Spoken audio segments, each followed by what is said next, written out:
welcome everyone to this event tonight, which is part of Curious. My name's Heather. I'm from the Leverhulme Research Centre for Forensic Science, and you're going to hear a little bit more about that as we go on this evening. I'm also here to tell you what happens if the fire alarm goes off. So if it does go off, please treat it as we need to exit. And there are ladies in purple T-shirts. There's one which at the back. So follow them. Oh, there's one in the middle as well. Somewhere. There we go. And we will exit out the fire exit. And the muster point is at the dome. Got that right. So that's good. Yeah, so I'm going to hand over to our panel this evening, who are going to take us through. I'm not going to say anything because I'll end up giving spoilers away. Because if I start talking, because I'm too close to what's going on. The other thing to mention is that this event is also being live streamed, so it is on YouTube. So if you do ask any questions, just to let you know that that is also being broadcast as well. We will take some questions from our virtual audience too. So thank you all very much. Thank you.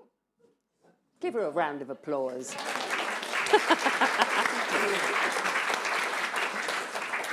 Thank you all very much for joining us this evening, both here at the Royal Society in Edinburgh and online on YouTube. I'm Penny Stewart from Adventurous Audio, and in very close collaboration with the Leverhulme Research Centre for Forensic Science, particularly Heather, who we've just heard from, and Clara, who's also sitting here at the front, I produce and present the Inside Forensic Science podcast. Out of interest, in the audience here, how many people have heard the most recent series? Oh, well done. Gold star for the three at the front. That's really useful because it means it tells us all how much we should unfold the story for you. We're going to completely ruin it for you in terms of the podcast, but hopefully you'll go back and hear it afterwards. So for any of you, well, another question then. How many of you have heard Inside Forensic Science at all, past series and future? A scattering. Okay, excellent. So for the majority of you who aren't familiar with what we do with the podcast is we take a historic case, usually a Scottish one, and we revisit it through the eyes of contemporary forensic, investigative and legal experts. We never set out to solve a case. That isn't the point of the exercise at all. The whole idea is to look at how the case was investigated and consider the extent to which forensic, investigative and legal practices have evolved or not from crime scene to courtroom. And we consider what we might do differently if the case was now and what contemporary forensic science might bring to the case were it to take place today.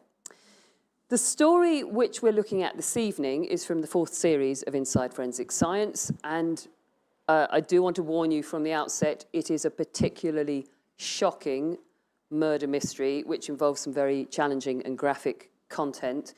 If at any point it is too challenging and graphic, please just quietly make your way outside. We totally understand if it's not for you. We've called this series A Case of Stolen Identity because at the heart of the story is the very real challenge of identifying the two victims. In a world where we're all very familiar with DNA, perhaps the idea of not being able to identify someone seems a bit curious. But this case was set in 1935, and the challenge of identifying just who the victims were and where they came from was a very real one. Because it was such a challenge, it led to some extraordinary and quite simply pioneering forensic science being developed. So in this evening's event, we're going to talk about the case, discuss some of the forensic evidence which was presented at the trial, and we're also going to hear a few excerpts from the podcast to help us tell that story. We will make sure that there is room for your questions at the end of the discussion, so we look forward to hearing your thoughts then. If you are joining us online, please do send your questions through in the chat, and we'll get to as many as we can before the end of the event. Right. Got all that out of the way. I better introduce the panel because I've been sitting here very patiently. On the panel, we have Professor Niamh McDade, Director of the Leverhulme Research Centre for Forensic Science at the University of Dundee. We have Janet Tildesley, is volunteer at Moffat Museum and curator of an exhibition about the case. Kenny Lang is an operations crime manager for forensic services in the Scottish Police Authority. And next to me here, we have Alex Prentice to lend his legal expertise. Alex is a King's Counsel and Senior Advocate Depute with the Crown Office. He's a High Court prosecutor and has been responsible for the prosecution of a wide range of homicides, including cold case murders of Rennie and Andrew McRae and Dr. Brenda Page. Please welcome your panel.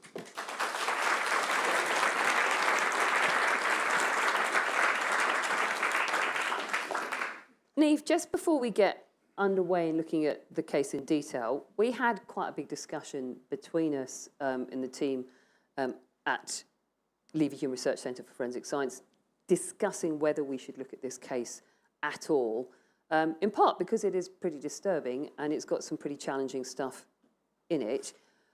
I know you felt very strongly that we should look at it, so maybe you can tell us a bit about why you felt in particular this case was important to revisit for the podcast. Yes, and good evening, everybody. I hope you can hear me okay. I think cases like this are ones that create almost a step change opportunity in the use, firstly, the introduction of some new scientific techniques into the forensic science toolbox, as it were, because there's a real importance when we're introducing both new technologies and also new, perhaps, scientific techniques into a crime scene to court process, that we can really robustly understand the science behind them and enable that science to be spoken about or spoken to in the courtroom in front of members of the jury, so members of the public. And this case presented an opportunity to look at what were really cutting-edge technologies of the day and to see how they could be functionally useful in the solution of what was really a very disturbing, as you said, and pretty gruesome case. And so there were a number of different types of techniques that were emerging. One of the main ones that this case is known for is the use of what's called craniofacial superimposition. That's a fair mouthful. And that was where taking, in this case, an X-ray of the individual and seeing whether or not you could overlay that on the skull of the individual to see could you determine what their features in life would look like. So it had never been tried before. And similarly, it was the first time that forensic entomology, so that's the use of bugs and beasties, to help us determine a whole range of different things relating to forensic casework. It was the first time it was used in Scotland. And there were a couple of other sort of firsts like that, some of which I know we're going to touch upon. So the reason we kind of looked at this one and went, actually, it's worth us really going through this, was to see about that new use of science, but also about how it was dealt with at the real business end of our work, which is in the courtroom. So let's find out what actually happened in this important case. Our story starts on Sunday, the 29th of September, 1935, in Moffat, in the Scottish Borders. A mother and her daughter, Susie Johnson, were on a short break from Edinburgh, and they were taking a Sunday afternoon stroll up out of the town, and they paused for breath at a picturesque bridge at what's called Gardenholm Linn, where they make a grim discovery. Here's a clip from episode 1. On looking over the bridge, I saw lying down in the gully what I thought was part of a human body. I returned to the hotel and informed my brother. When she told me what she had seen, I went to the ravine and about 10 yards from the bridge saw what appeared to be a human arm. I went down to the water's edge and found various parts of a human body wrapped in a newspaper and a sheet. I immediately went straight back and informed the police. At the scene was a man called Sergeant Robert Sloane. On 29th of September 1935, I went with Mr. Johnson to Gardenholm Linn Bridge, and on looking over, saw some human remains. I went down to where they were lying. They were about 6 feet downstream from the base of the bridge. I found 4 bundles, 2 heads, a thigh bone, and 2 arms. The top of the fingers and top of the thumbs were missing, and there was also several pieces of flesh and skin lying loose. I sent for the inspector and helped him to remove the remains to the mortuary at Moffat Cemetery. Was the first bundle wrapped in this blouse? Yes, that contained 2 upper arms and 4 pieces of flesh. And did you find another bundle wrapped in this pillow slip? Yes, that contained 2 arm bones, 2 thigh bones, 2 lower leg bones, and 9 pieces of flesh. Did you find a third bundle wrapped in part of a cotton sheet? Yes, that contained 17 pieces of flesh. And was the fourth bundle also wrapped in a piece of cotton sheet? Yes, that contained the chest portion of a human trunk and the lower portions of 2 legs, the feet of which were protruding from the sheet as it was bundled up. Tied up with what appeared to be the hem of the cotton sheet. In the sheet there were also some cotton wool. Among the bundles, did you find some newspaper? Yes. Is that part of the Sunday Graphic and News, dated 15th September 1935, bearing a serial number 1067? Yes, I found that in the first bundle. Were there portions of a Daily Herald and portions of a Sunday Chronicle? Yes, they were in the third bundle. So, we've got a number of body parts scattered in this ravine. They're wrapped in various parts of cloth, which turned out to be a child's romper suit, a blouse, and some sheeting, and some dated newspapers. Janet, before we go any further, I wonder if you can give us a bit of context. Tell us a bit about Moffat and about Garden Home Lynn, where these body parts were discovered. Well, most of you will probably know Moffat. It's a small town in the Scottish borders, north of Lockerbie. In many ways, it hasn't changed much since 1935.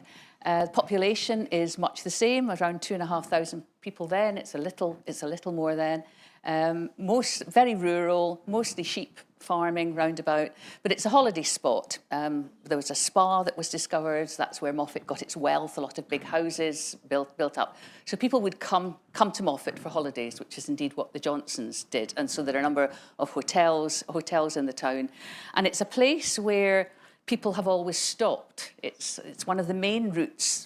Back in the day, it was the main route through to Glasgow as well as Edinburgh before the M74 and A74. But people stop in Moffat, stop for fish and chips. They stop on their way north, and it's a well-known spot.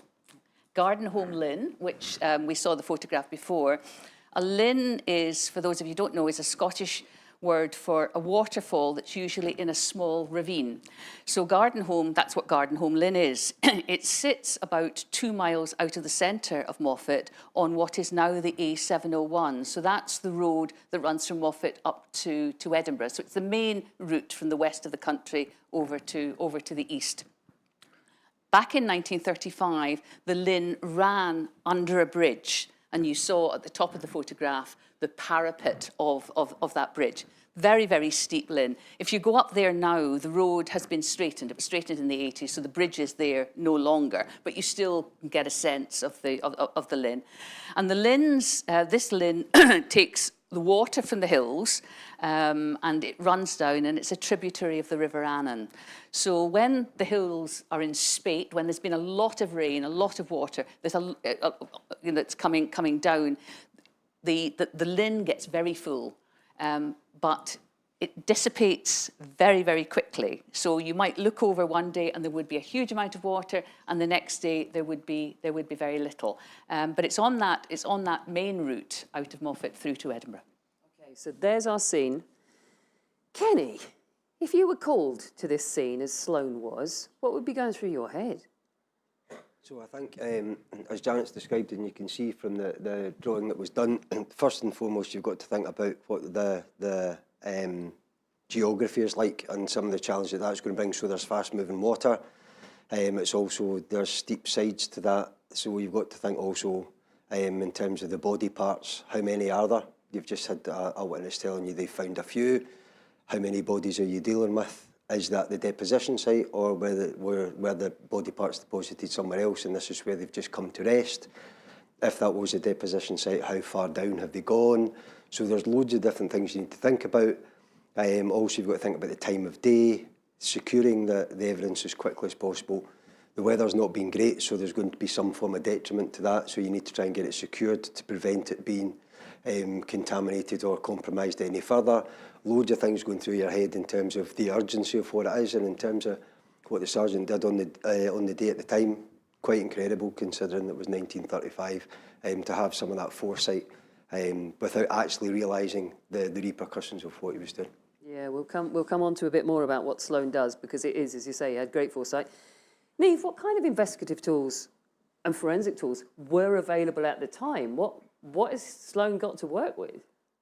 Back in the 1930s, probably the major areas of evidence that were well established were things like fingerprints, for example, tool marks, ballistics, those sort of areas were well established by that stage. They had been being used for 30, 40 years at that point.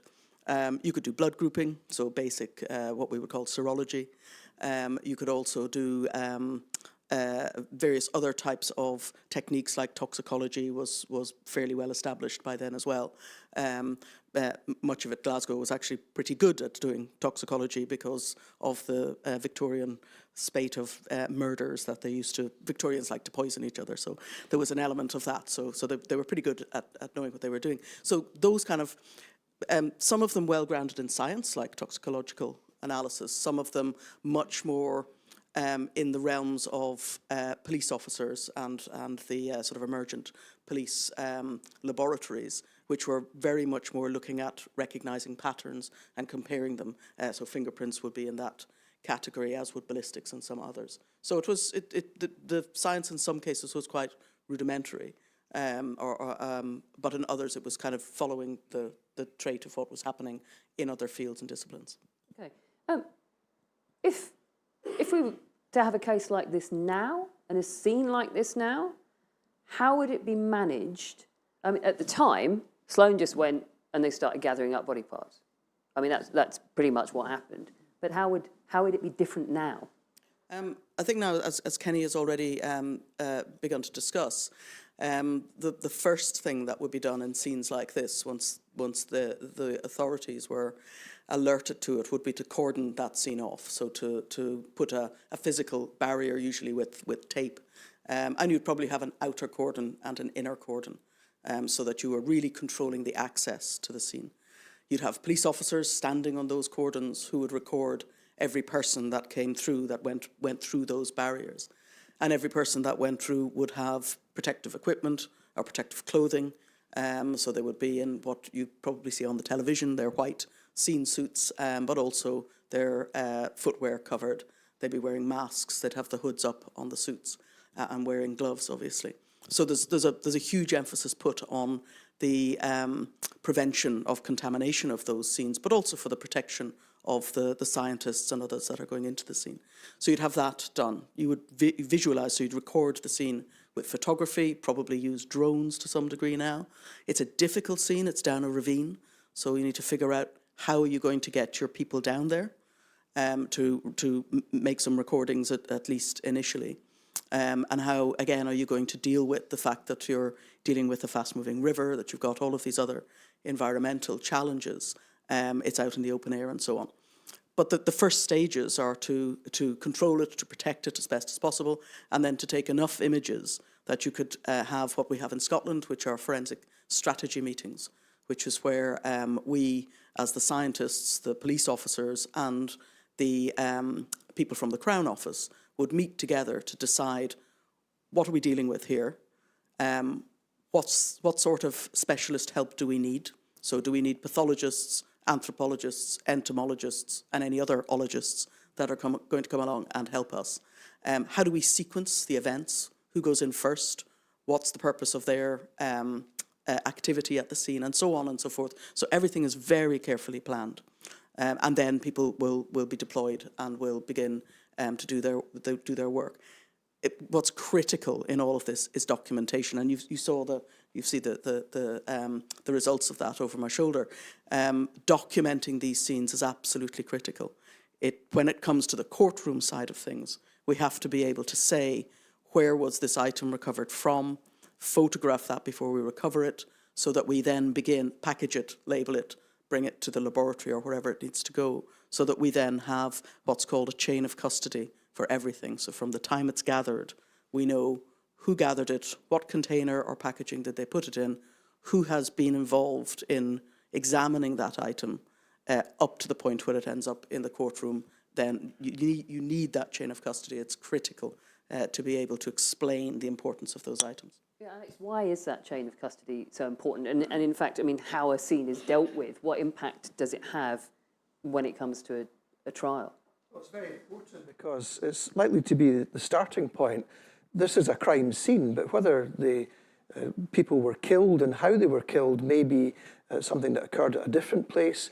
But one thing that would be important would be to link any potential accused with the crime scene. So the preservation of evidence and the lack of contamination is extremely important, because there are two things the court will have to determine. One, was a crime committed? And secondly, was the accused responsible? So all evidence will be tailored towards answering these questions. So Sloan didn't have any of those tools available to him, turned up on his bike. What did he then do, Janet? On his bike, saw the scene, and I mean, I think one of the sense that we have is that one of the things I think that helped him deal with the horror that he must have come across was the fact that he had fought in the First World War. So this would not be the first time that he would be coming across body parts.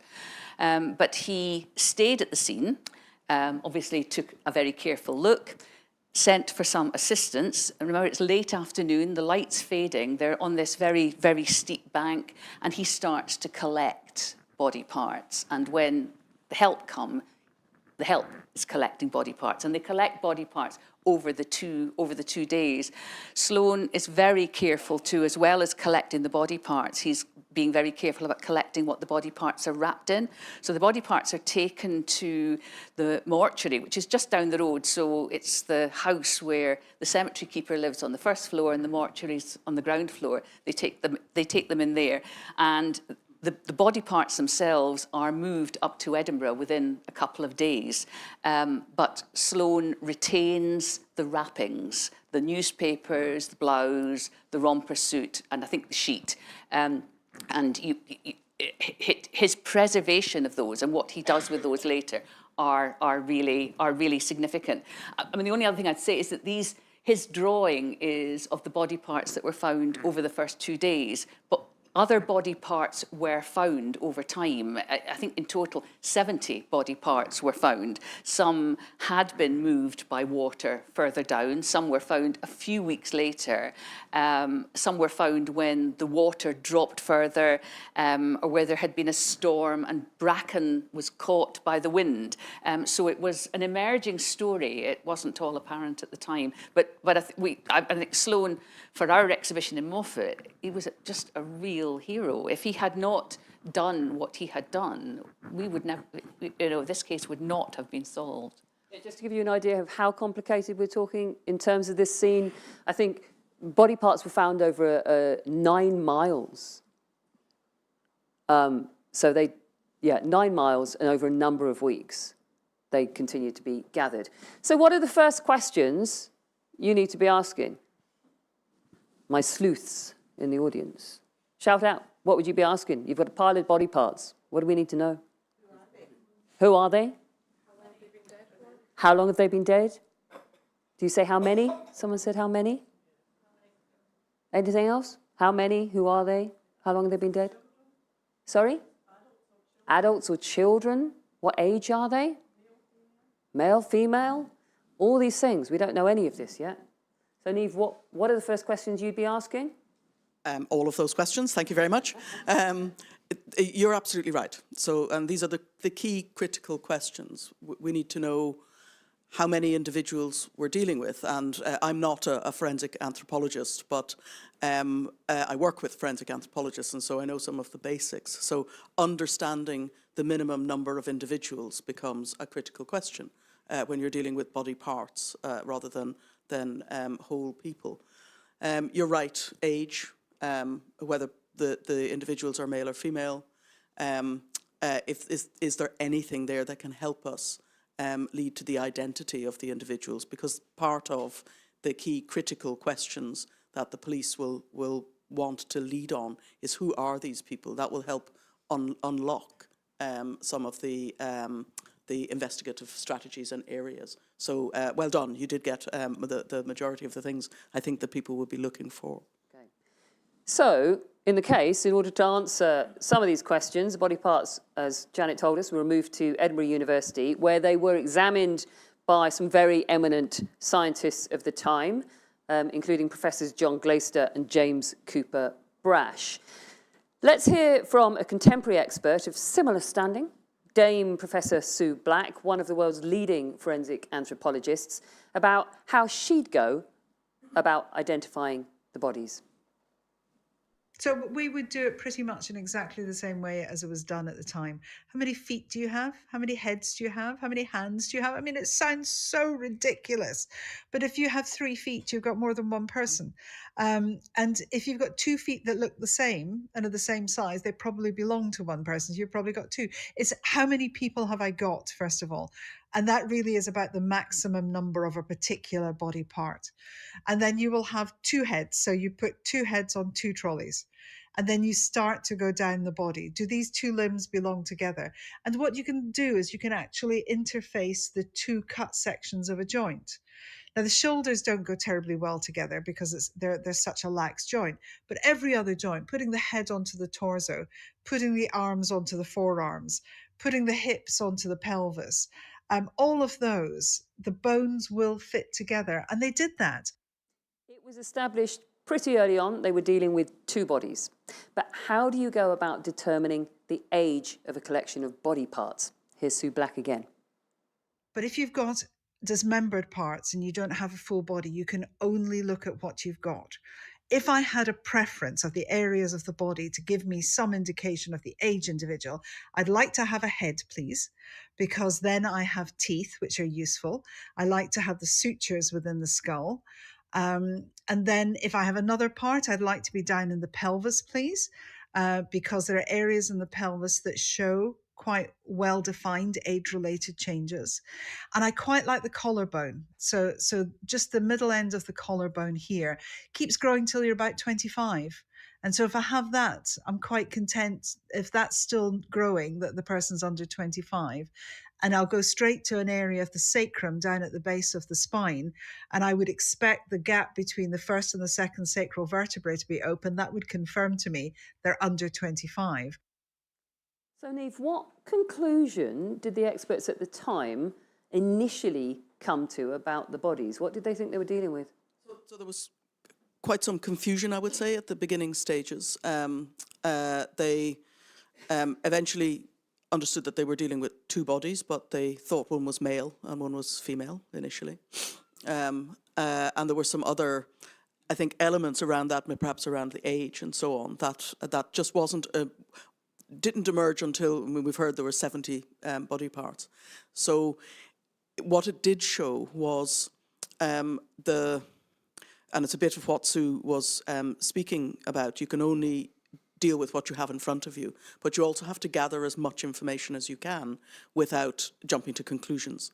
And so those initial, perhaps I wouldn't go so far as to call them missteps, but perhaps they are, were then got out into the press. And so there was it created a sense of confusion, I think, about where we were in the initial stages of this and what the victims of this crime might have looked like.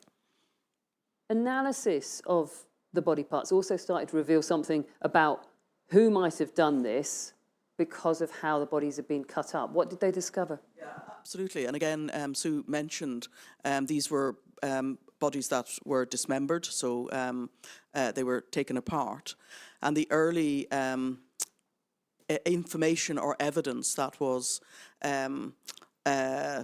unfolding from the examination of how that had been done suggested that it was somebody with either anatomical skill, because it's not easy to disarticulate a body, so somebody who had anatomical skill, somebody who might have been not necessarily a surgeon, could have been a butcher, but somebody who knew their way around how to take apart a body. Now, as the audience here identified, a key question about those body parts was trying to work out when they were deposited or indeed when the victims died and were dismembered. And Niamh, this led to, as you were alluding to earlier, some really key new science, and that was forensic entomology. I wondered if you could just quickly give us a quick guide to entomology. So I'm not a forensic entomologist either, but I will do my best. And so entomology is the study of insects in its kind of broadest definition. And what entomologists do is they look at specifically the life cycle of insects, and to see from when they are maggots or pupae and when they then develop into the full insect itself. And that life cycle follows a regular pattern depending on things like temperature, humidity, and so on and so forth. And so it allows you to look at understanding when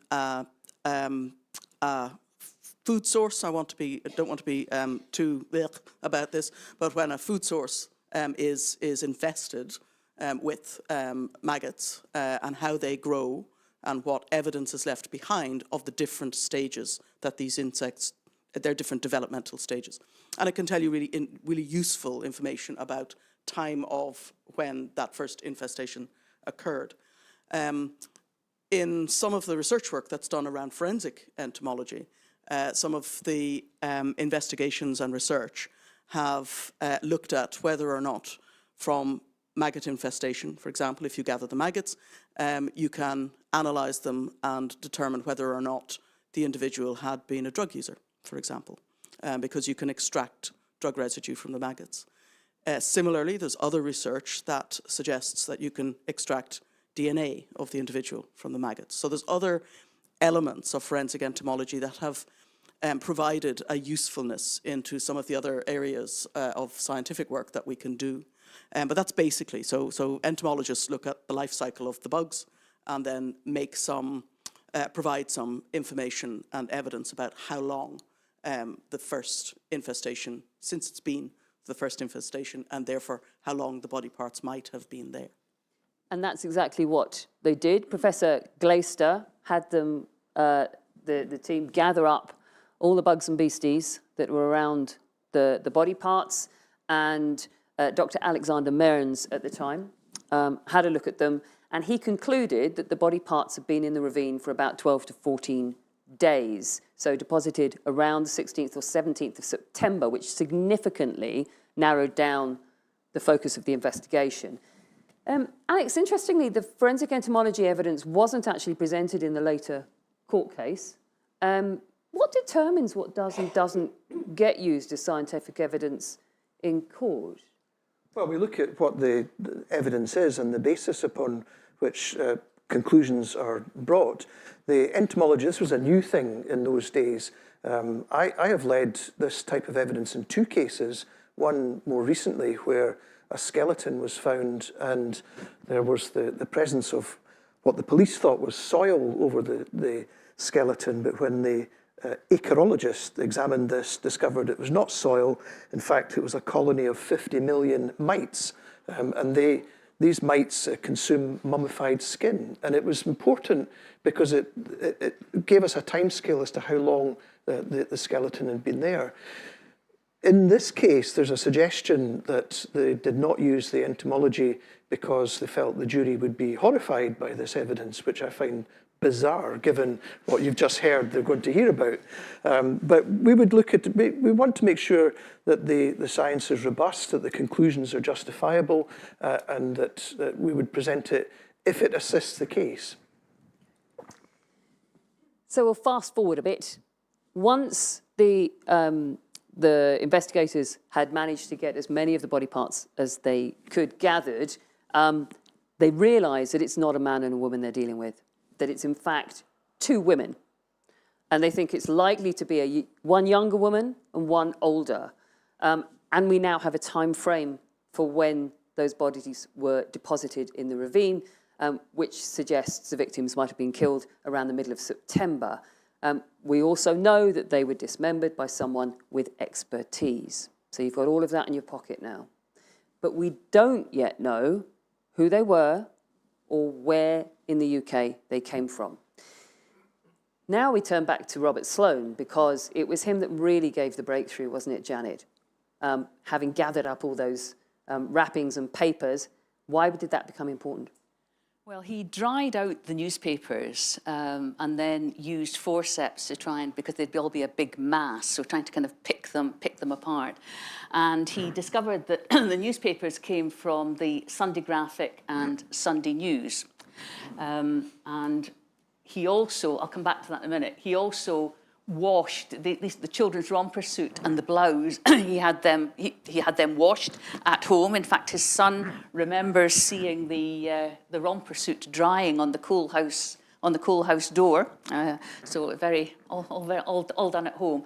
But when he'd unpicked these newspapers, he got advice from, I think, somewhere in Manchester that looked at that, and they identified that these papers were Lancashire papers, and the killer blow really was that they were part of a slip edition that had been produced around the time to show the Morecambe Carnival. So only 3,700 of this slip edition was distributed, and they were distributed only in the Morecambe and Lancaster area. So that positioned it in Lancashire. And then one of those absolutely fortuitous little gems, one of the police who were on the case, so there was a huge amount of help from Glasgow police particularly. I think one of the detectives had picked up in one of the Glasgow papers a little note that had been put in by a Mr. and Mrs. Rogerson, who had said that their daughter Mary was missing. She'd gone missing on the 14th of September. She was last seen on the 14th of September, and she worked for a Dr. Ruxton in Lancaster. So, so they'd got a Lancashire paper, they'd got a Dr. Ruxton. So the Chief Constable in Dumfries got in touch with the Chief Constable in Lancaster, told them this, and I said, oh, interesting. Dr. Ruxton is saying that his wife has gone off with the maid. So this put things together. Meanwhile, Sergeant Sloane had got this blouse and the romper suit clean, and so they felt that that was sufficient for them to make a trip to Lancaster. So they went off to Lancaster with this information and with the blouse and with the romper suit. So now we've got two possible names for the bodies in the ravine. Tell us a little bit about Mary Jane Rogerson and Isabella Ruxton. Well, Mary Jane Rogerson was born in 1916. She was born in Morecambe. Her mother died when she was young, so she was brought up by her father and her stepmother. Very, very close family, a quiet, unassuming family. And Mary became nursemaid to the Ruxtons. The Ruxtons had arrived in Lancaster in around about 1929, 1930. So Dr. Ruxton had established a practice at Dalton Square in Lancaster, and he came with he called her his wife. He wasn't, in fact, never his wife, it's a common law wife, and 3 children, and Mary was the nursemaid to these 3 children. From all accounts, very, very close to Mrs. Ruxton, to Isabella. Isabella had been born in 1901. She was from Falkirk. She was born in Camelon, brought up in Whitburn. 3 big sisters, so she was the youngest. And she was really quite a character, Isabella Kerr, she was born. So she moved to Edinburgh, she worked in Edinburgh. She married in the early 20s, she married a Dutch seaman, which was a very short-lived relationship. But she was manageress of a restaurant in Edinburgh. I think it was called Fairley's. It was at the top end of Leith Walk, and quite prestigious at the time. She was also an experienced driver, which is really unusual for a woman to be a driver in the 1920s. She was also a gambler. She was very keen on the football pools and wanted to run her own betting shop business. So she was in this cafe in Edinburgh, and that's where she met this, as reported, this very handsome Indian doctor who was calling himself Captain Hakim at the time. She and he formed a relationship. She moved to London with him, where he was a locum GP. They had one child, and then they moved to Lancaster, and they had two more children. So that's the story. So, once the police had a name to focus on, they were pretty quickly able to establish a link between Mary and some of the evidence from the ravine. In particular, they established a connection between Mary and the child's romper suit that some of the body parts were wrapped in, and one of the blouses, which was hers, and the bed sheets, which came from where she worked, which was the Ruxton's house in Lancaster. There's also, of course, the small issue of Mrs. Ruxton being missing, and the fact that Dr. Ruxton is a GP and surgeon, which means he has anatomical knowledge. As a result, Dr. Ruxton is arrested, and initially he is charged with Mary's murder. Alex, from a legal point of view, what proof is needed that Ruxton did indeed murder Isabella and Mary? He's been arrested, but what will prove it? You would need to firstly establish who these people were, and we've now reached that stage. How did they die? Was it as a result of a crime, in this case, murder? We don't, at this stage, they wouldn't have precise causes of death because of the state of decomposition. However, in a circumstantial case, which is really what this is, when there's a combination of circumstances, we would look at the conduct before their disappearance, his conduct after the disappearance, and the fact that the two are together. That's significant too. And as we'll come to discuss, there were some more links with him with the crime scene, which would come. But on the basis of his behaviour, aligned with the circumstances of the bodies being found in the condition they were, there would be a basis for proceeding to charge him with murder. Kenny, there was still quite a job of work to do in terms of proving the identity. Even though we had the link between Mary and some of the items like the romper suit, that only meant that she had a link. It didn't mean that it was her body that was necessarily wrapped in them. Obviously, there was a big suspicion that that was what the case was. So the police turned to Dalton Square in Lancaster, which was the family home and doubled as a GP surgery. Let's talk about what they did in terms of the fingerprints to actually progress the case, because again, this was pioneering at the time. So explain what then happened. Yeah, it was really pioneering. So there was two really important things that was kind of the breakthrough in fingerprint science, both in terms of Scotland and probably the UK as well. So the first thing was the ability to recover the fingerprints from the dermal layer. So we've all sat in the bath too long, so your fingerprints get all wrinkly, and the longer your skin is in water or submerged, your outer layer of skin will just naturally float off, and it's called degloving. But the fingerprints are really unique in that they're formed at kind of 16 weeks in the womb, and at that point they will stay with you in the same pattern throughout your whole day and until you die, and then you decompose. But the beauty of the way the skin behaves is that although your fingerprints are visible on your outer layer, all of the subsequent lower, well, not all of them, but some of the lower layers of skin will also have the same pattern, albeit not as pronounced. So they were still able to get some fingerprint detail from the fingers that they had and the palms that they had, even though the majority of that skin had actually come off. So that was the first kind of groundbreaking thing.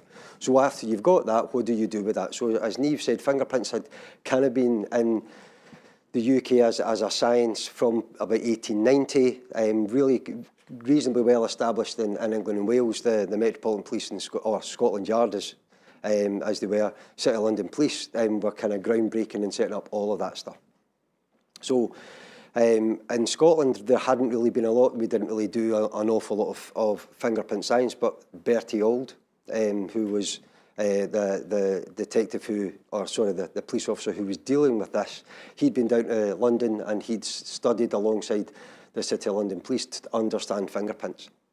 So at that stage, he'd gone and recovered the fingerprints from some of the body parts, and then it was, as you say, trying to identify which body parts did they actually belong to the house, because there was no other form of real identification. So when you're in the house, the first thing you're going to do is look at the types of surfaces. So fingerprints will pretty much last on a surface until they are physically wiped off or something happens in the environment that's going to destroy that fingerprint. Fingerprints are effectively your sweat.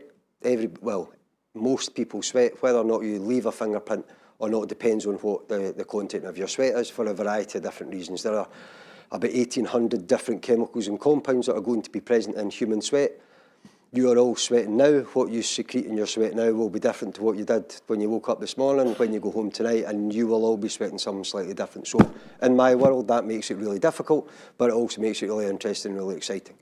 In this particular instance, they didn't have all of the stuff that we now know. So what they're looking for is the very simple latent fingerprint, so an invisible fingerprint. And really the only enhancement technique that we had back in the day was fingerprint powder. So you're looking for smooth, non-porous surfaces, so glasses, absolutely ideal for that, in terms of what fingerprint powders are going to work with. So when you go to the house, you're going to look for surfaces that are that kind of smooth, non-porous, but also ones where you know somebody has potentially have touched that, to see if you can recover a fingerprint, and then you can draw an inference as to potentially whose fingerprints you've found, or indeed match them to the ones that you've got. That's kind of what they went in and tried to do. So in terms of the two deceased, they would be looking for things that potentially only Mary Jane would have touched, and not necessarily Isabella in terms of the house. So they would be focusing on what would that nursemaid be touching. So some of the things that they looked at were bowls that were put back on shelves after they were washed. So when you wash something, you're going to remove fingerprints from them. But after you've washed them and they're dried and you're putting them away, you're going to leave your fingerprint. So the thought process was absolutely bang on, really, really unique in terms of the time, because what they were trying to do was build up a picture. So usually we have a known set of fingerprints, so we know who they belong to. And then what you're trying to do is you're trying to match fingerprints from the crime scene to that individual. What we were trying to do was establish whether or not something in the house belonged to an individual. So it was almost the reverse of that, the normal thought process and the normal forensic science of that. We do still use it today in terms of forming composite sets of fingerprints. So when we have a deceased person and we can't get a set of fingerprints because it's too badly decomposed, or they've been in a fire, or something else has happened that we can't recover fingerprints, what we would try and do is go back and get items that the family, that somebody's saying is known to them. We would try and recover fingerprints from them, and then from the position of those fingerprints, try and build up that, what you would ordinarily know as a 10 print set of fingerprints. So right thumb through to right little finger, left thumb through to left little finger. So it was exactly the same thought process. Let's gather what we've got. Can we match any of them back to what we found from the two deceased bodies?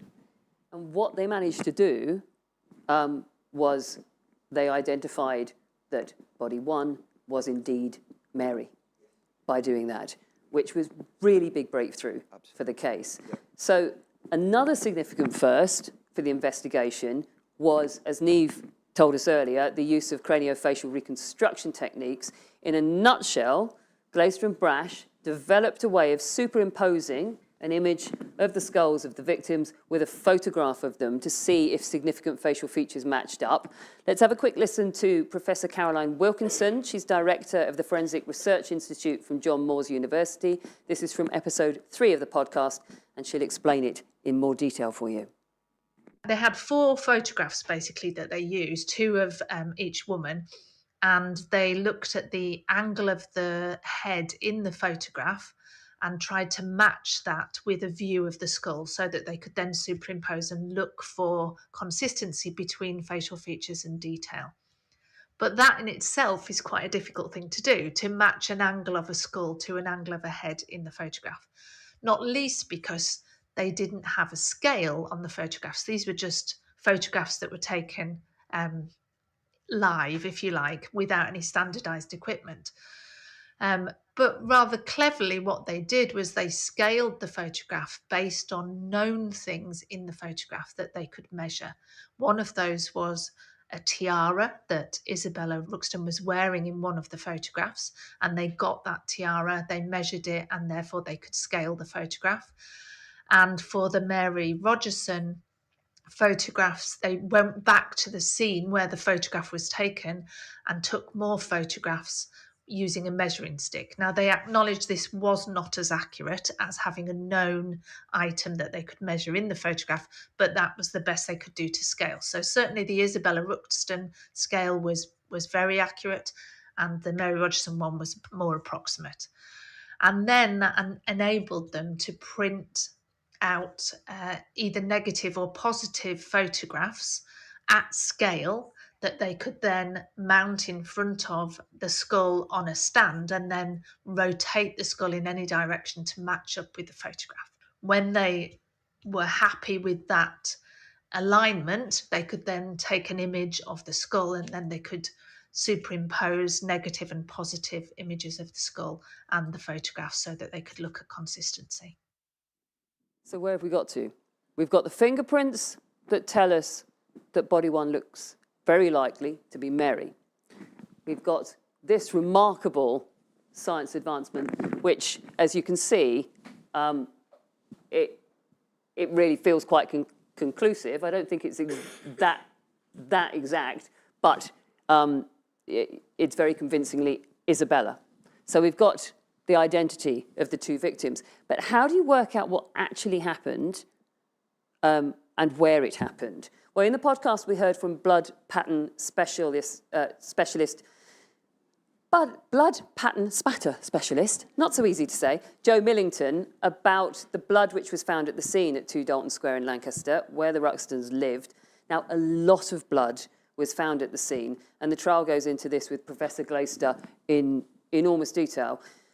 Interestingly, in spite of there being a lot of blood found in the property, there was a limit to how much that story of the blood could actually tell us, as Joe Millington explained for us in episode 5. We know that this is a doctor's house. He saw patients in that property, and presumably during the course of his profession, he dealt with individuals who had injuries and bled. Blood could be present in that property legitimately. So how old it is absolutely critical. And of course, Professor Glaister speaks at length about that. And he answers very carefully and says, to scientifically, no, we cannot establish how old that blood is. By looking at a blood stain in a crime scene, as an example, it's not possible to say who that blood came from its features, because it doesn't have a name and address on it. And even if we test it using ABO blood grouping, it's possible that many people within that case would have the same ABO type. So it's certainly not as discriminating as the test that we might use today, but it would have been available to them to give an impression of the likely blood type of the donor of that blood stain, but it wouldn't be giving them this really unique fingerprint of the blood. Neve, I found it particularly interesting that although Dalton Square was awash with blood, and there really was a lot of blood found in the bathroom, down the staircase, Ruxton ripped up all the carpets and got rid of them, it actually doesn't prove what happened. And I wondered, how important is it to understand the limitations of what science can tell us? Because there is a limit to what blood in this case can tell us. Absolutely, and you're absolutely correct, and that remains the case today. One of the things that forensic scientists do, and one of the I suppose the really important aspect of their work within the criminal justice system, is that we are impartial witnesses for court. So our job is to look at the different traces of materials, whether it's blood or these days DNA or other types of traces of materials, fingerprints and so on, and to interpret them in terms of, can we find a potential source for those items and those traces, and that's not always possible. Can we then speak to where they might have been found? So Kenny talked about, I'm not going to touch my glass anymore because I'm leaving my fingerprints on it, but Kenny spoke about leaving fingerprints on surfaces and so on, so you can make an inference that somebody touches those. But equally, we have to be open to explaining when we're asked what the limitations of our understanding of how materials will get to where they're found. DNA is a very good example, so that the way in which we now analyse for DNA will tell us more or less whose DNA it is, but it won't necessarily tell us how the DNA got to where we found it. And that's because of advances in both our scientific ability to detect DNA, but also we don't know readily how some materials transfer onto surfaces and how long they will last there for. So if I let Penny pick up my glass and her DNA sits on that glass, if I pick it up, I could then transfer some of Penny's DNA to another object that I touch without her ever having touched that second object. So that element of transfer persistence is really important for us to be able to acknowledge that we don't know everything. And I think the real value that science brings into the criminal justice system is to both provide information for the triers of fact, the jury, to be able to interpret, because they're the ones that make the decision, but also to give them the full facts as to the limitations of what we're able to say. And it's really important to see both sides of that discourse. So, the blood could only tell us so much. None of us were there at Dalton Square. There were no actual witnesses to what happened, so the investigation has to come up with some theory for what actually had taken place. Janet, what did they think had taken place, and why? They clearly think that Ruxton has murdered the women, but in what way and why? Well, as the investigation progressed and they talked to different people, it became clear that this was a relationship which had been a pretty volatile relationship over a number of years. And there were instances of what we would call now domestic violence. So I always call her Belle, never call her Isabel. Anyway, Belle, which is... she had reported to the police on at least 2 occasions that Ruxton had hit her. And we have to see things, view things in the, through the prism that was 1935. So she went back to him. She left him on a couple of occasions. There's a report that she may have made a suicide attempt. I mean, that's a bit uncertain. So it was a volatile, violent relationship. He had a very, very excitable personality. He was very, very keen to be seen as a sort of the ideal GP, the ideal English gentleman. He set great store by having very sharp suits, very sharp dresser, very clean, and there were financial problems. Dalton Square was a huge house, and he furnished it with the most exotic furniture in his consulting rooms as well as their living space. So there is evidence of financial problems, and they both gambled, and they had an account with a turf accountant in London. So a lot of that was that was going on, and he became passionately jealous of her. He believed that she was having affairs, multiple affairs. Now, there's no evidence that he was having any affairs at all, but she was certainly very social, and she had relationships with a number of people and a number of men, but he became obsessively jealous. And in fact, just the weekend before the murders, Belle had gone off to Edinburgh with a family, including a man who Ruxton thought she was having an affair with. And Ruxton was incensed, and he followed them up to Edinburgh and had it out with them at the hotel about, were they sharing a room? They weren't, but no. And he would have driven up through Moffat, up the A701, over Garden Home Lane, up to Edinburgh. And then he drove it. So he was seething. Now, on the night of the 14th, Belle had taken the car and she'd gone off to Blackpool to meet her sisters. They'd come down to Blackpool to see the illumination, so they'd spent a lovely evening together. Belle had left Blackpool at about 11 o'clock at night, come back, parked the car and gone into the house. We think what happened is that there was a confrontation. Now, whether he intended to kill her or whether it was another row that went wrong, who knows. He killed her, and the assumption is that Mary Rogerson, who had her room was on the same floor as this would happen, she came out, saw what had happened, and he killed her as well. So that's what we think happened, and that's what that was what was put to the court. So he killed them, he panics. He dismembers the bodies. It's a chaotic then, an absolute chaotic couple of days where he's dismembering bodies. He's got 3 children in the house. He's arranging care for the children. He's got lots and lots of help that comes into the house. So he's trying to stop these people coming. He's going around to people's houses at 6 o'clock in the morning. I don't need you to come today. I've got the decorators coming in. He had sliced his hand, probably doing the dissection. Said he cut it, opening a tin of peaches for the children to have their breakfast. So just chaos. But he's dismembering these bodies, and there's blood pouring down the stairs. He's got rooms locked. He's burning stuff in the garden. He's buying petrol. He's hiring a car.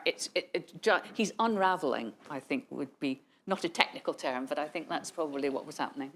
It is a big and very complicated case. We are obviously hurtling through just a tiny amount of the evidence this evening.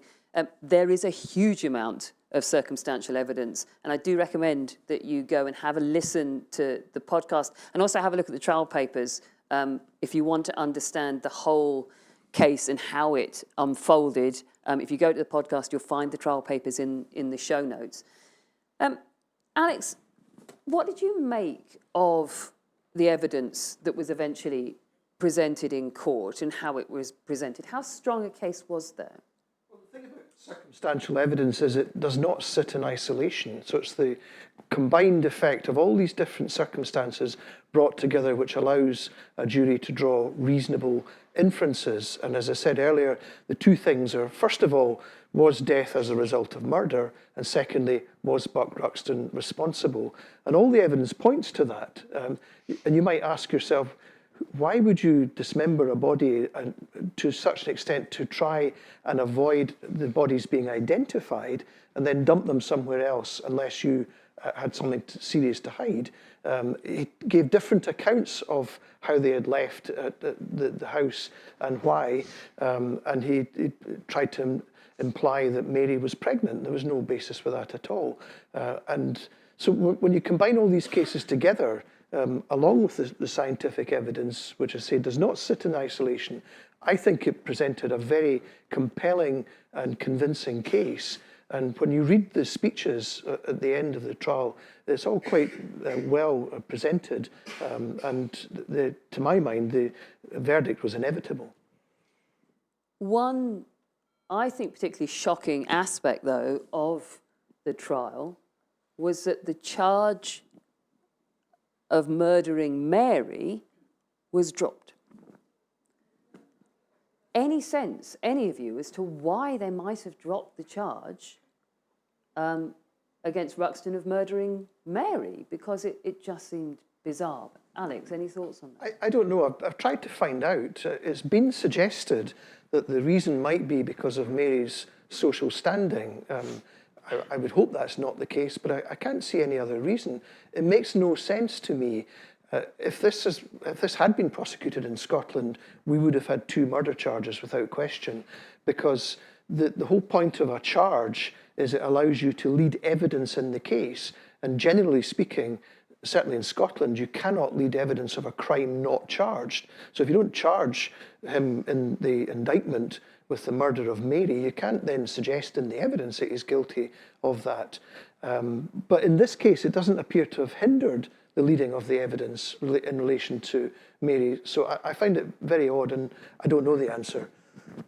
Kenny, had you got any thoughts on that? I mean, one question that came up during the course of the podcast was maybe it was because there was such a new science being used to identify Mary, but what are your thoughts about that? Yeah, I mean, I do take Alex's point, but I do also think that there was a risk because of the composite fingerprints.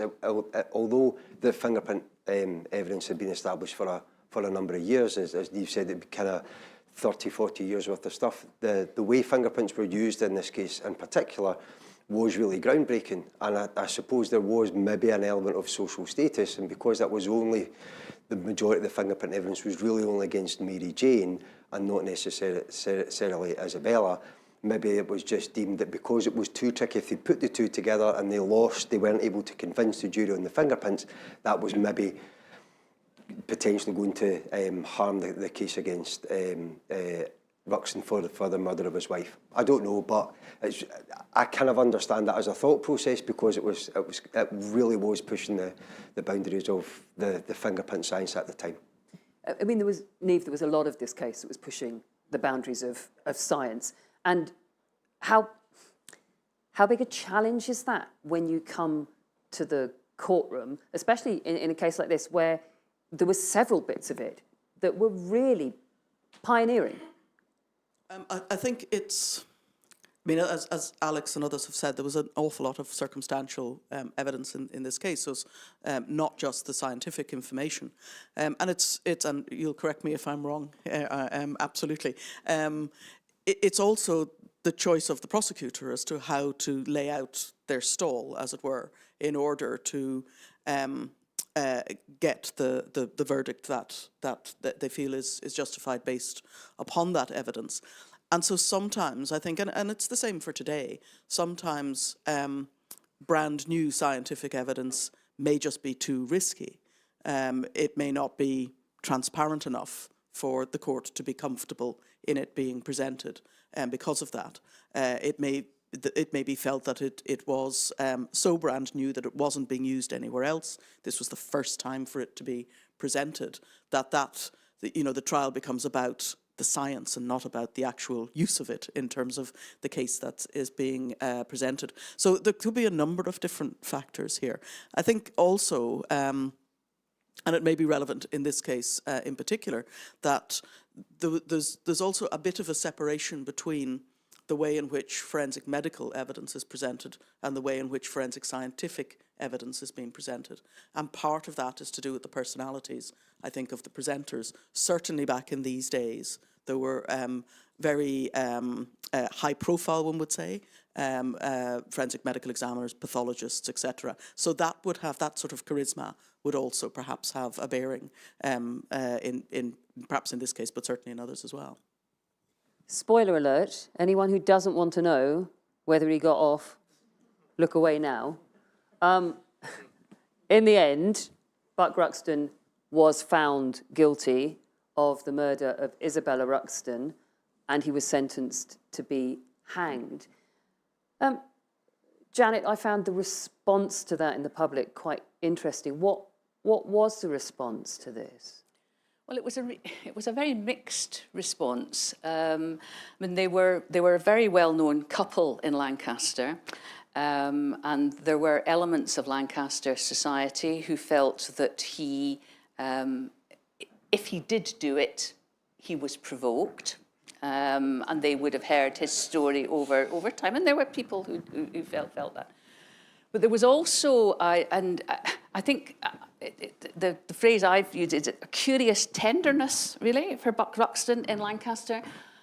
He was viewed as being a really good GP. He was viewed as being a physician for the working class. He would often waive his, despite the financial pressures that they were under, he would waive his fee for many people. His specialism was obstetrics. The lists which he used to compare GPs across Lancaster, he had lost no children. He was really very, very well regarded, a very safe GP. And when we had the exhibition, we had people who were coming to the exhibition whose parents had been Ruxton's patients, and they spoke really highly of Ruxton. So there was that was part of the reaction. There was also a huge reaction about a wish for clemency because of the children. And the period of when he was charged was a time when there was a lot of public debate about the death penalty, the abolition of the death penalty. So, and there was a woman campaigner called Violet van der Els who was around the country, standing, giving forth at all, all hangings. So there was a big petition for clemency as well about him. But he was a very mixed picture, really.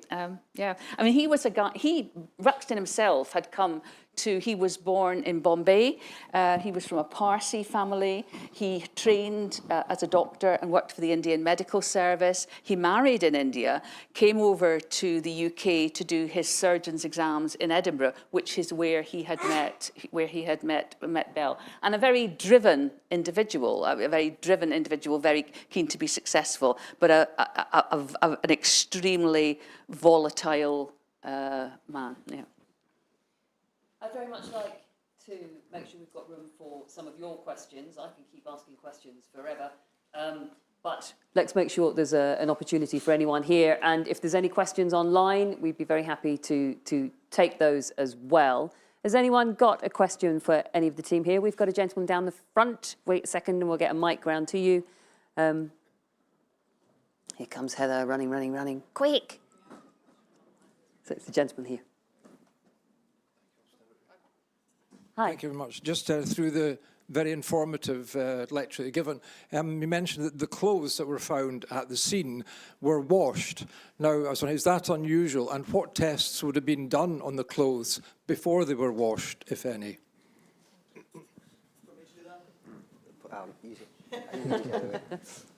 I think that wouldn't happen now. Is the first thing I would say. The clothes would have been gathered, they would have been properly packaged, and then they would have been taken to the forensic laboratory. Or in this case, of course, they were used to wrap up some of the body parts, so they would be possibly recovered at the mortuary and taken to the laboratory. And then the laboratory has got, there's certain phases of work within a forensic science laboratory. The first phase would be the recovery phase. So those items would be laid out on a bench and they would be reviewed very carefully, often under a microscope, to recover or to observe whether or not there were any bloodstains, whether there were any unusual fibres on them, whether there were particulates, soil, glass, paint, anything else. And then those items would be retrieved and individually examined. And of course, the garments would also have been examined for DNA to see if you could possibly identify a wearer from the DNA that might be present on the garments themselves, or whether there was other people's DNA on the garments. So all of that nowadays would be done. I don't know if I've missed anything out from that. What was done in the day, I think, was what Sergeant Sloan thought was the best thing to do, and that was to try to, and I'm surmising here, to try to make the garments presentable, so that they were presented clean to the what could have been, the family of the victims, to say, do you recognise this? Do you recognise any connection between these garments and these individuals that we think are the victims in the case? So I suspect that was probably why it was done. Yeah, I think so. As Niamh said, we wouldn't do that. What we would ordinarily do is look for a similar item. So that whole identification back, you would go and find a similar garment and take that back to the family. We would absolutely not clean the blood off. It would just stay the way it was, even if it was filthy. We would be looking for the blood below the soil. We would just leave it as it is. So yeah, it was a bit of, when I read that, I kind of went, oh. Yeah, so did I. And of course, today, those garments, as they were found, would be what would go into the courtroom, so that when they're presented in court, and sometimes held up if that's what is required, that the jury can see the garment as it was found. Now, there might be some parts that were cut out of it because you needed those for examination, but it's trying to, the purpose is to try to present the items as they were found, so that the jury could see them with their own eyes. And make sort of see how the evidence flowed from those particular items. What they did do in the case was the sheeting that was wrapping some of the body parts. They did do quite an analysis of that, and they actually found that there was a mistake, a fault in the way the sheets were woven that was unique to one lot of sheeting on one loom, and the same fault was in the sheeting in Dalton Square.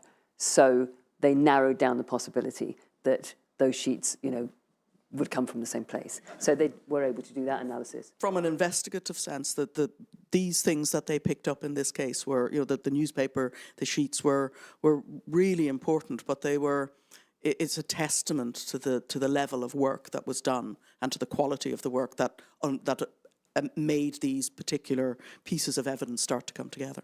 I suppose one of the reasons why it wasn't frowned upon that he washed the garments was because you didn't know what he was washing off.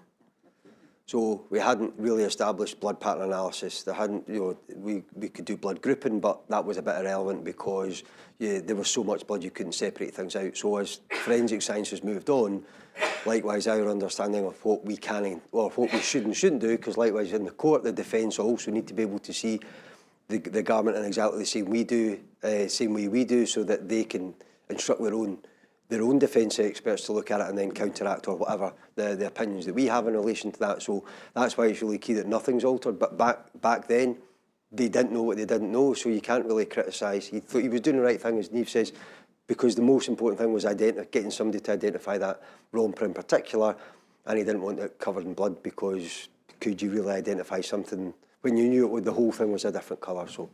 And I think to answer that, I think that's absolutely right. And in fact, the identification required a detailed look. So the blouse was identified. If you'd got a similar blouse, it wouldn't have been. It was identified because of a repair under the arm that Mary Rogerson's mother had done. The romper suit was identified by handling, and it was a particular way in which they had knotted the elastic that this woman was able to identify as being that romper suit. So indeed we would have lost that as an identity if they hadn't done that. So, yeah. Any further questions here in the room? Over there, and then we'll come to the lady on this side.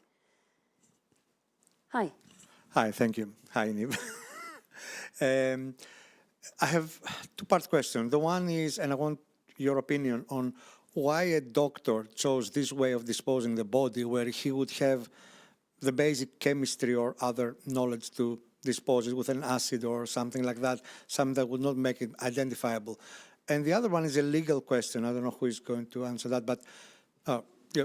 So today wouldn't be the other way around, that he would be found guilty for probably for murder for Mary Jane, but for Isabel probably manslaughter, because you wouldn't be able to prove that he wanted to actually murder her, whereas the maid, the only reason for her to die was because she was a witness and she had to go away. Okay, so Niamh, first of all, why cut up the bodies and throw them in a ravine? That is thanks for that question. It's I think really, really difficult to say. I mean, I would go back to what Janet said a little bit earlier. So that's me passing the buck. Did you see that? And that was about just the kind of chaos that ensued after whatever event occurred. Dr. Ruxton was giving away his clothes. He was inviting people to take the carpets away. He was doing renovations in the house. He was doing all of these different things in an almost manic, chaotic fashion. And I would envisage that perhaps that had something. It was panic. It was, what am I going to do? How am I going to resolve this? I don't know, Jan, if you want to say. I would think that. I don't think he was thinking clearly, although he was thinking clearly enough to, in doing the dissection, it wasn't just a dissection. So he took away all identifying features. So Mary Jane had got a birthmark. So the skin where that birthmark was removed. So it was a dissection and a removal of sexual organs and any ways of trying to identify them. But I think it was not an ordered set of thinking that led him to do that. No. All I would say is that trying to dispose of people in acid is not as easy as disposing of people in acid. If I was going to make a choice, I would be cutting it up and throwing it in a ravine, to be honest. But helpful. Not that I'm interested in murdering anybody, you understand, or even disposing of bodies, but yeah. would be the panel's choice of disposal? And we won't go there. Alex. Well, the Crown case was these were two intentional killings, and they were two intentional wicked killings, which is murder. So the issue of manslaughter or culpable homicide would not, in my view, arise at all. And you might be prompted to ask the question, who other than a murderer would dismember and dispose of two bodies? The intentional killing of someone, that's put it very simply, is murder in the absence of any justification, such as a mental illness or something like that, which didn't arise. So there would be no scope, in my view, for a lesser crime than murder for either of the two. A lady here. Thank you. So as it says in the podcast, the forensic science that we have nowadays would have made solving this case much, much easier. They'd have had DNA evidence, they'd have been able to connect that to the house very quickly, solve the crime very easily.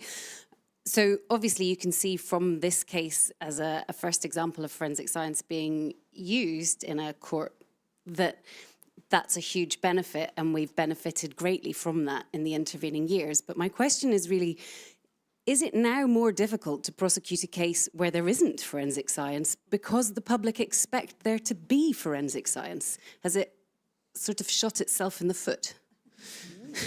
I'll do first. We often talk about this. You're absolutely right. I mean, in probably some of the most obvious ways in which we would use forensic science for a case like this today is to link the body parts together, because we can do that with DNA evidence, so long as the body parts are not too decomposed. And the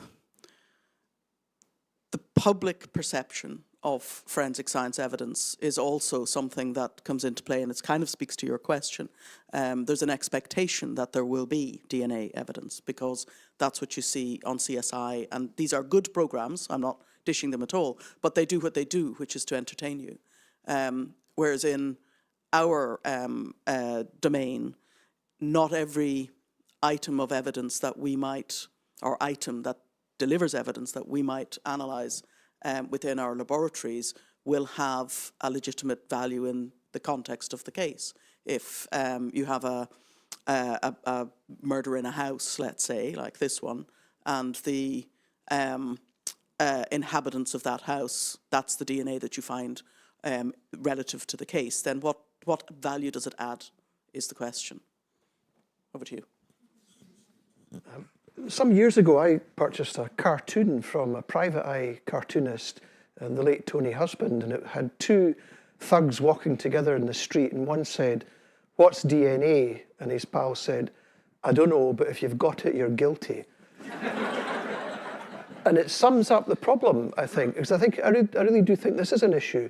And I have led evidence in cases where there's no DNA or other biological connection with the accused, where other evidence would suggest that the accused has been somewhere. And I have consulted with the scientists to say, well, how could that be? And the explanation is that the idea that you go around slooshing DNA all over the ceilings and walls is just not accurate. You can be somewhere and not leave a trace. There is, of course, a principle, Lockhardt's principle of every contact leaves a trace, but it's not always identifiable. And there are certainly murder scenes in which that type of link is not there. But I increasingly do feel a need to explain why that is so and why it's not inconsistent with the Crown theory. And I think there's one more, if you permit me. Some of the other evidence types, particularly some of the trace evidence types, fibres, glass, paint, those kind of traces, are now so overshadowed by DNA that they've become niche, where years ago they would be commonplace. And in Scotland, we're incredibly fortunate to have Kenny and his colleagues in the Scottish Police Authority Forensic Services Laboratory that maintain expertise in those not niche areas, I would say. Whereas other parts of England and Wales, fibre evidence, for example, has become such a rarity that the expertise is being lost. And part of that, I would suggest, and I might be wrong and others might disagree with me, is because the expectation is that DNA will address everything. And sometimes it doesn't. Kenny, I wonder what your thoughts were on that, and whether sort of emphasis on DNA, well, I knew that this was going to press a button. I couldn't resist it. Whether evidence and things like DNA takes away an understanding of the value still of fingerprints. Do people sit here and think, oh, that was from 1935, it's so yesterday? I'll try and keep this brief. Okay. No, I think it does, and I think that there are a number of factors as to why DNA's in the public eye more. It's certainly more recent, 1980s. Was really when DNA started. There's been a huge investment by government, not just in the UK, but across the world, and science and academia in DNA, because it was new, it was sexy, it was something that was worthwhile. But as Niamh says, there are limitations.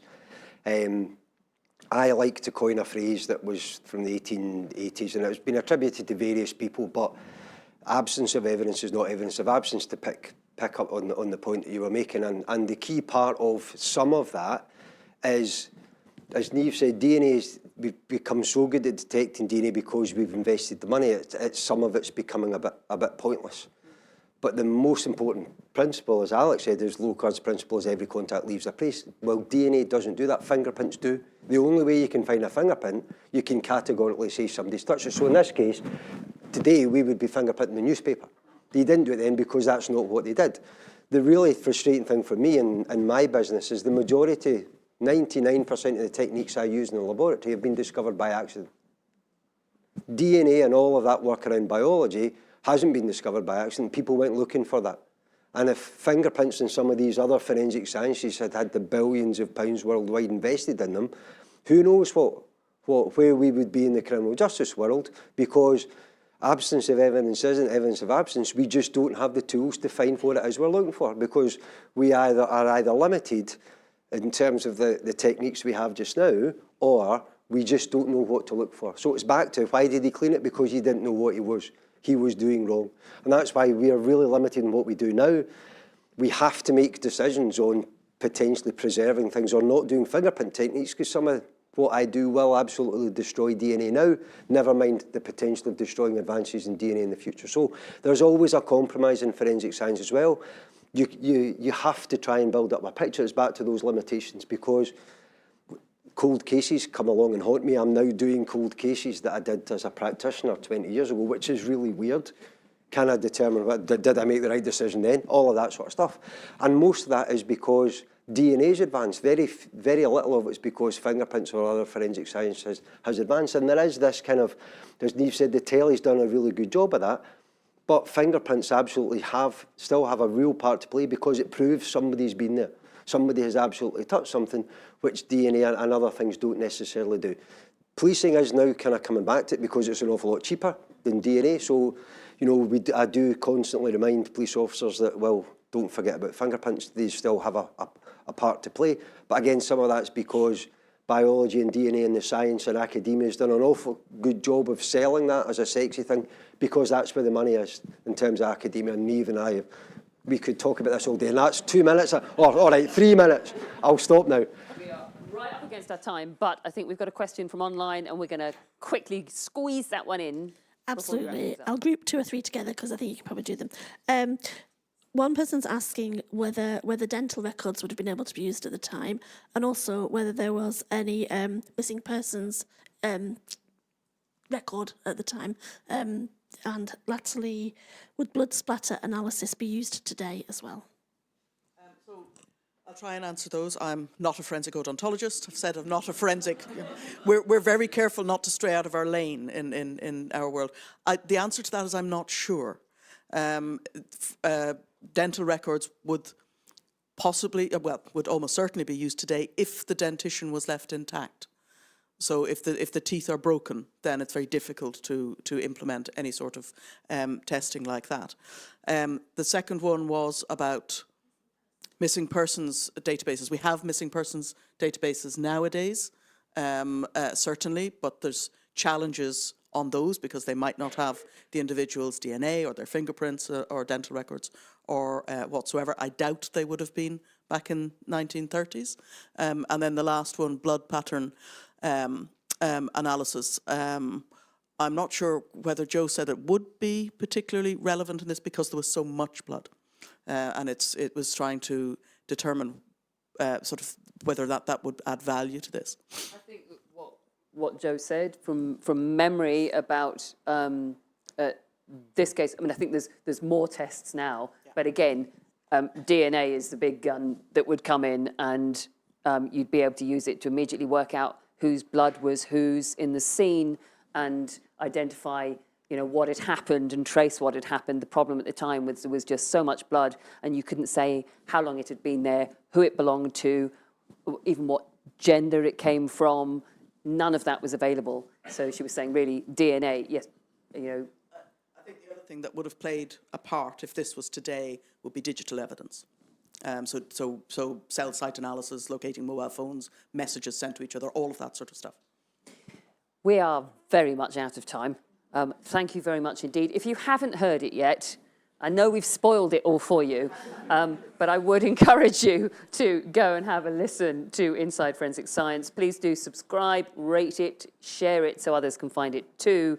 You'll find it wherever you get your podcast. We've also put the QR code up on the screen so you can just take a photo of that and it will take you straight to it. I do hope you've, I don't know if enjoyed is the right word for tonight's session, but I hope you've enjoyed tonight's discussion. Thank you, as always, to the Royal Society of Edinburgh and all the team behind the scenes. In particular, I'd like to thank Heather Duran here and Clara Morris at the front. They're from the Leverhulme Research Centre for Forensic Science at the University of Dundee. Without them, the podcast simply wouldn't happen. They are the power behind it, doing all the research, all the setting things up. They do an amazing job. And finally, I'd like you to join me in thanking our panel, Niamh McDade, Janet Tildesley, Kenny Lang, and Alex Prentice. Thank you.